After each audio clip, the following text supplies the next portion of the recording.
प्रभु यीशु मसीह के मधुर और मीठे नाम में आज दिनांक 27 अप्रैल दिन शनिवार को आप सब श्रोताओं का हम स्वागत करते हैं। आज के दिन के लिए जो वचन है वो लिया गया है इफिसियों की पत्री उसका 5 अध्याय 25 पद। वचन कहता है, जैसा मसीह ने भी कलीसिया से प्रेम करके अपने आप को उसके लिए दे दिया। प्रियो, कलीसिया की स्थापना प्रभु यीशु मसीह के द्वारा की गई, इसलिए ईश्वर के प्रत्येक लोगों को कलीसिया से प्यार करना चाहिए। प्रेरितों के काम उसके 2:47 वचन कहता है कि जो उद्धार पाते थे उनको प्रभु प्रतिदिन कलीसिया मिला देता था। कलीसिया विश्वासियों की संगति है। यह वह स्थान है जहाँ प्रभु के सभी लोग भाई और बहन के रूप में मिलकर परमेश्वर की आराधना सच्चे हृदय से करते हैं। एक बार मुझे एक पुरानी पत्रिका में एक ईश्वर के सेवक के द्वारा लिखी हुई प्रार्थना पढ़ने को मिली और वो इस प्रकार से थी कि प्यारे स्वर्गीय पिता, चूंकि आप प्रेम हैं और आपने हमें एक दूसरे से प्रेम करना सिखाया, परंतु हम जो आपकी संतान कहलाते हैं एक दूसरे से प्रेम नहीं कर पाते, लेकिन उससे कहीं ज़्यादा नफरत और अलगाव, जिद, ईर्ष्या, घमंड, क्रोध और जातिगत मतभेद और आर्थिक स्थितियाँ हमारे ऊपर हावी हैं। प्रभु, हम जानते हैं कि हमारे सभी कृत्य अपनी आँखों से हम देखते हुए भी सुधर नहीं पाते। प्रभु, इसलिए आपसे निवेदन है कि अपने दिव्य प्रेम में हमें प्रेम से भरिए कि हम एक दूसरे के साथ प्रेम से रह सकें।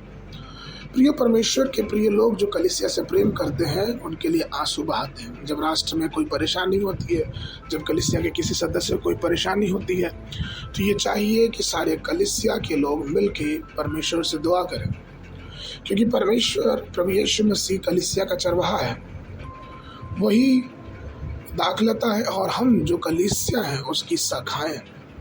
जब हमारे बीच अर्थात कलीसिया के बीच में एकता रहेगी तो परमेश्वर की सामर्थ्य और भी एकजुट होकर हमारे साथ कार्य करेगी। पॉल यंगीचो, जो कि दुनिया में एक बहुत बड़ी कलीसिया के पासवान हैं, उन्होंने एक इंटरव्यू में बताया था कि एक ऐसा समय भी था जब मेरी कलीसिया में सिर्फ 20 लोग थे, लेकिन वो भी समय और आज जबकि मेरी कलीसिया में लाखों लोग हैं, आज का भी समय, मैं हमेशा ही कलीसिया के एकजुट होने पे बहुत ज़्यादा जोर देता हूँ। मैं ये कहता हूँ कि परमेश्वर प्रभु यीशु मसीह ने कलीसिया को अपने लहू से खरीदा है, इसलिए उसे कलीसिया के लोगों को चाहिए, विश्वासियों को चाहिए कि वो एकजुट होकर एक साथ मिलके और प्रभु की बातों में, प्रभु के अनुग्रह में आगे बढ़ें, उसकी योजना में आगे बढ़ें और शैतान को हराएं। और ये सिर्फ हो सकता है प्रेम की एकजुटता से और परमेश्वर की योजना में आगे बढ़ने से।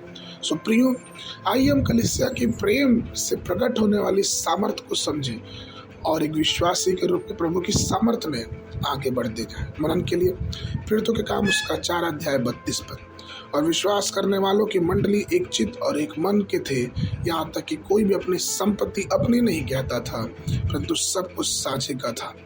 बाइबल अध्ययन के लिए सुबह के समय पहला राजा उसका 1, 2 अध्याय, शाम के समय लूका उसका 19 अध्याय 28 पद से लेकर 48 पद तक।